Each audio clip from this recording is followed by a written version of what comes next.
बोला बरे दीदी, आहेत का कसं काय? मामी? हो मी बरी आहे, तुम्ही कसं आहे? मी ठीक आहे, घरातली कशी आहेत सगळी?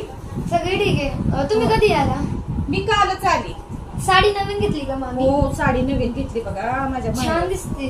छान दिसते ना.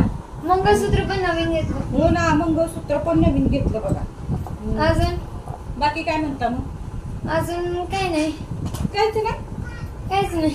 होय बरं, मग तुम्हाला ती गाणं आवडतं का? कुठलं? झुमका गिरारी. नाही, मी नाही ऐकले, मला आवडत पण नाही. पोरगी आहे का? काय काय बोलू? काय नाही काय नाही काय नाही. बाकी काय म्हणता मग? काय नाही. काय नाही. चल बाय, आमच्याशी बोलण्यात काय अर्थ नाही. माझी मी जाते, मला स्वयंपाक करायचा आहे. चला. एक मिनिट मामी, का? अहो तुम्हाला सांगायचंच राहिलं, तुमचा झुमका खूप भारी दिसतोय तुमच्यावर. या किती गोष्टीसाठी छान मी तुम्हाला किती सांगते की आता तुम्ही जेवण केल्याशिवाय जायचं नाही हो. अजिबात. जेवणच करून जायचं. चांगली दिसते ना मी? हो, खूपच नादच खोळा. शपथ, आता तर जेवणच करून जायचं. अजिबात मी तुम्हाला न जेवता पाठवणार नाही बरं का. इथंच बसून राहायचं, कुठं हो. जायचं नाही. बसा बसा बसा, आलीच मी.